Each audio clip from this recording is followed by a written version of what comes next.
সবুজ জ্বালানির ব্যবহার ও সংরক্ষণে কৃত্রিম বুদ্ধিমত্তার এআই প্রয়োগ, বিশ্ব উষ্ণায়ন ও কার্বন নিঃসরণ হ্রাস করতে কিভাবে কৃত্রিম বুদ্ধিমত্তার ব্যবহার এআই ভবিষ্যতের রূপান্তরকে ত্বরান্বিত করতে গুরুত্বপূর্ণ ভূমিকা পালন করেছে।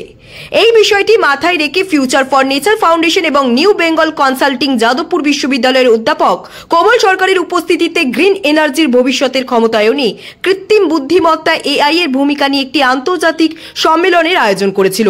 সমগ্র আলোচনা সভাটি পরিকল্পনা ও পরিচালনা করেন শ্রী দেবাশিস সেন, আইএএস এবং প্রতিষ্ঠাতা সিইও এনবিএস, পরিবেশ বিজ্ঞানী ডক্টর স্বাতী নন্দী চক্রবর্তী।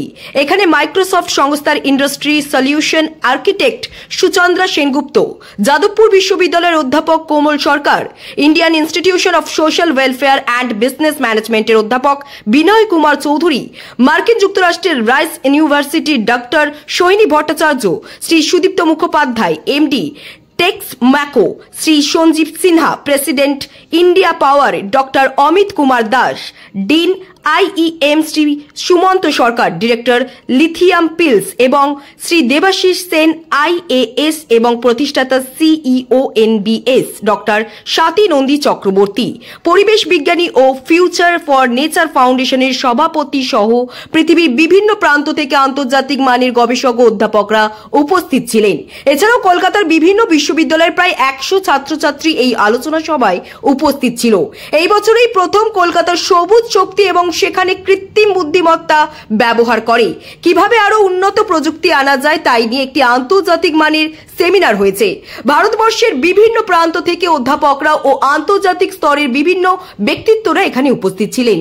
এটি এমন শক্তি যা প্রাকৃতিক পরিবেশের ক্ষতি না করে উৎপাদন করা বাতাসের শক্তি, সূর্যের শক্তি, জৈব শক্তি, হাইড্রো ইলেকট্রনিক শক্তি, টাইডাল শক্তি, ভূতাত্ত্বিক শক্তি এবং মহাসাগরীয় শক্তি, এইগুলোকে নিয়েই বোঝানো হয়। সবুজ শক্তির উৎপাদন বায়ুমণ্ডলের বিষাক্ত গ্রিনহাউস গ্যাস মুক্ত করে না, যার অর্থ একটি সামান্য বা কোনো পরিবেশগত প্রভাব সৃষ্টি করে না। এআই ব্যবহার করে সোলার, উইন্ড এবং জলবিদ্যুতের উৎপাদন পূর্বাভাস দেওয়া যায়, যা জ্বালানির অপচয় কমাতে সাহায্য করে।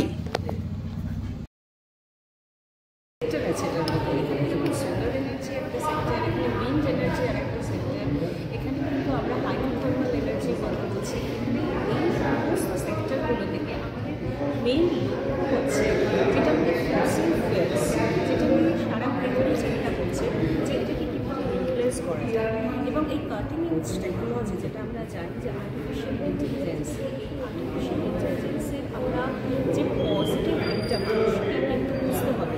আজকে কোনো জিনিসের আমরা দেখেছি আর্টিফিশিয়াল ইন্টেলিজেন্সের মাধ্যমে আমরা জিনিসের একটা সলিউশনস বার করতে চাইছি সমস্ত জায়গায়, এবং সেটা এনভায়রনমেন্টাল হবে না।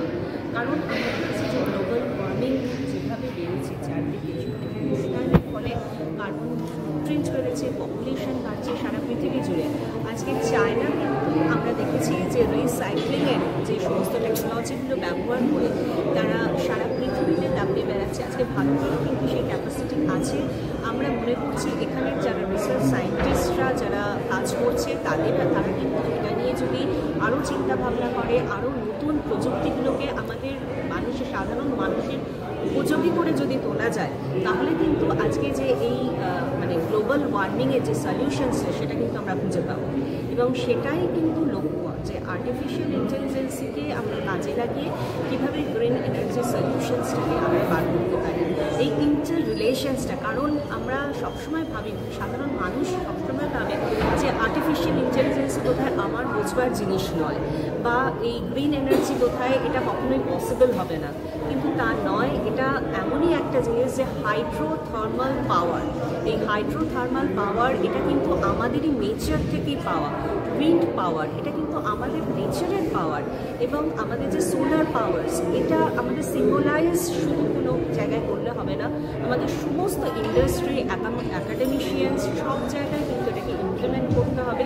তবেই কিন্তু আমরা এটার প্রভাবটা পাবো, এবং সেটাকে স্টোর করতে হবে যাতে আমাদের ফিউচার জেনারেশন সেটাকে ব্যবহার করতে পারে।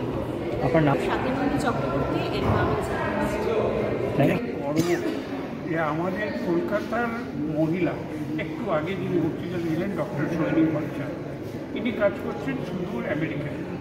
এবং আমরা সবাই মোবাইলে লিথিয়াম ব্যাটারি ইউজ করছি, ইভিতে electric vehicle lithium battery use করছি, কিন্তু 3 বছর পরে যখন ফেলে দিচ্ছি মোবাইলটা, লিথিয়ামটা কী হচ্ছে এবং সেটা পরিবেশ করছে তখন এক্ষুনি যিনি বললেন উনি ইউএসএতে এমন গবেষণা করছেন যে ইকোনমিস্টের মতো সারা ওয়ার্ল্ডের যে গবেষণাগার যে ম্যাগাজিন আছে যেটা সারা পৃথিবীর লন্ডন থেকে বেরোয় সেখানে সোহিনী ভট্টাচার্যের নাম দিয়েছে। এবং আমি বাঙালি হিসেবে গর্বিত যে তিনি এত বড় রিসার্চ করছেন যে তার কথা ইকোনমিস্টকে বলতে হচ্ছে, লোককে বোঝানো হচ্ছে। তিনি আজকে আমাদের চমৎকারভাবে বোঝালেন মাইক্রোওয়েভ টেকনোলজির সাহায্যে এবং আরও যেসব অত্যন্ত দুর্বভাবে কিন্তু উনি কম খরচে কীভাবে লিথিয়ামকে রিসাইকেল করছে। এটা না করলে কিন্তু দেশ বাঁচবে না। আপনি কয়লা না জ্বালিয়ে ক্লাইমেটকে বাঁচাচ্ছেন, তাই জন্য ইলেকট্রিক ভেহিকেল চলছে, ইলেকট্রিক ভেহিকেলের ব্যাটারি আবার দূষিত করে আবার সেই একই জায়গায় ফিরিয়ে দিচ্ছে। সুতরাং আমরা এইভাবেই দেশ